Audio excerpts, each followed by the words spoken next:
What's up guys, BARRYGAMING here, back with some more Eternal Evolution, and today we're going to be talking about a hero that we actually ended up making all the way up to Immortal this week, and that is the brand new support hero in the game, Miranda. So I almost feel like situationally she could be even stronger than Masrani, and that says something because Masrani is the healer that everybody wants to go for. He's on the 4th week banner, so he's kind of easy to build and get on most people's accounts, but I do think Dr. Chaos Miranda from the Terran faction could be one of the most important supports, but I think her true power really pops out when she gets to exclusive 30. But let's go over her skills now. Number 1, she's able to deploy this radiant field out onto the battlefield immediately upon the start of battle, basically giving a shield to those in the back row equal to 20% of her attack, and of course they take 30% damage reduction from any attack's origin outside of the aura. Beyond that, energy and hunter heroes in that field, aka in that back row of your lineup, deal damage by using skills. They deal additional true damage equal to 100% attack. So hunters and energy heroes have a lot of ways to do additional true damage attack. So this is a nice little extra boost to that right there. And like I said, if you do have the first exclusive, you just need to get her accuracy up to 150, and then at the beginning of the battle she'll automatically unleash that skill right away. So that's really strong.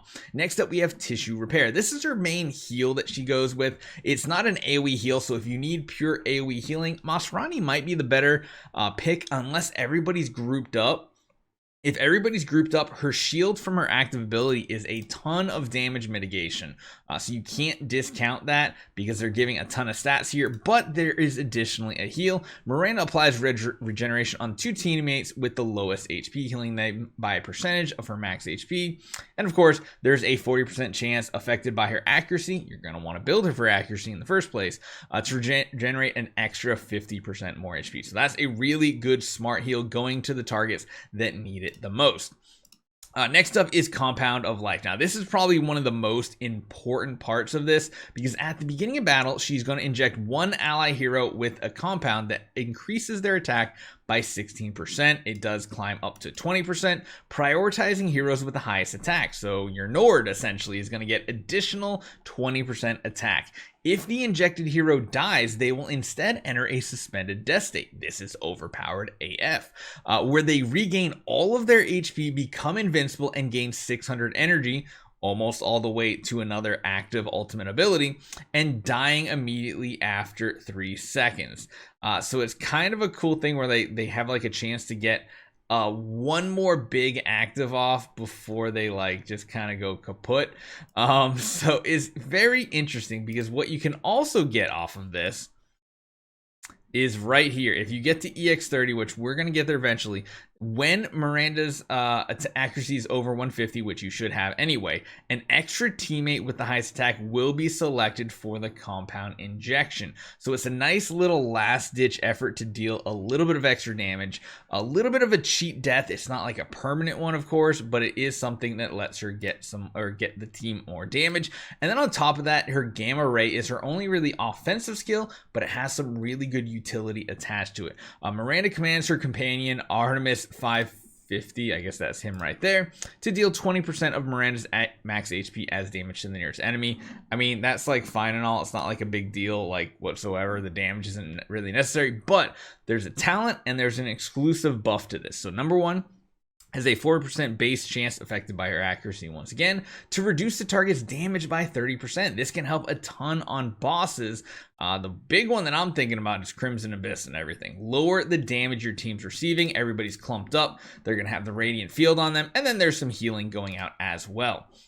Now, there's one other thing to talk about here because, like I said, there is an exclusive that enhances it even more. At EX20, you have Gamma Ray Enhancement, has a 40% chance base, again, modified by accuracy, to increase the damage received by the target by 20%. That is pretty spicy. That's just a straight up 20% bonus damage done.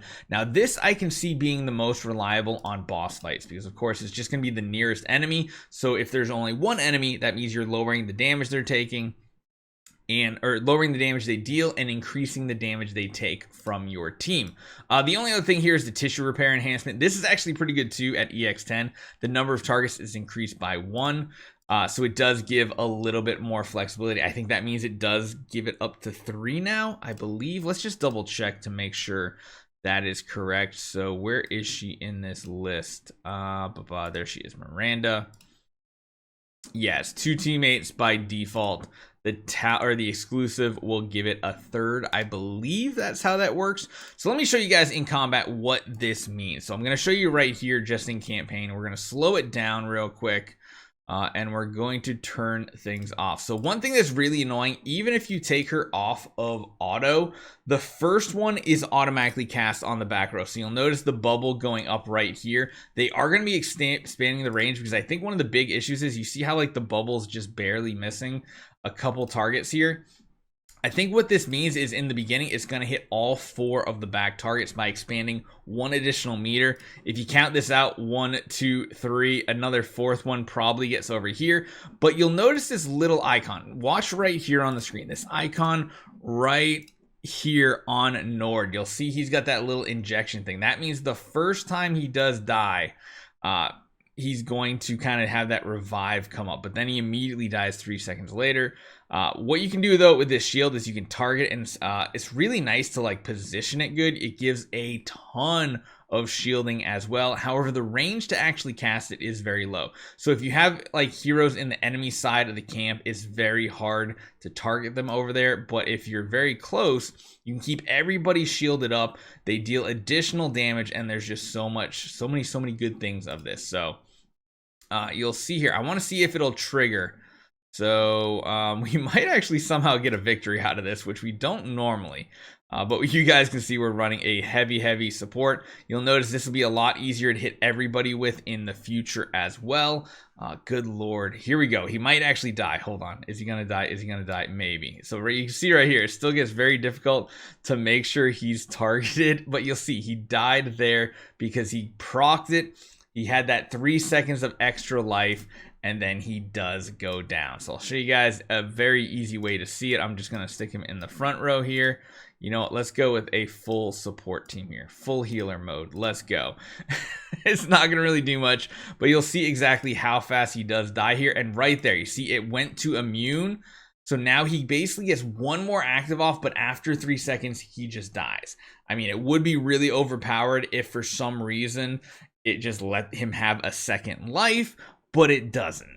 It still does seem to be very powerful though, to get that one last big burst of damage off, or even just absorb some additional hits. Because what that does do is if you have like a very strong attack hero in the front row that's your tank, it can buy some more time for your back row enemies or back row allies to actually get some damage off. So interesting hero. Don't know if I would say technically better than Masrani just yet, because of course, Masrani, where are you at, my man? Right next to her. Tons and tons of AoE healing. Like everything he does is AoE. He does increase their attack by not as much. So that is like it's an okay thing. And then of course he can shield allies as well. And then on top of that, he can provide damage reduction and things like that. His exclusive can be pretty good too, because the attack of 2 units in the back row is doubled when there are insufficient units in the back row. Prioritize units in the highest attack. You really need to make sure you manipulate this to hit things like your Nord that you might put in the front row. But again, 2 very strong heroes.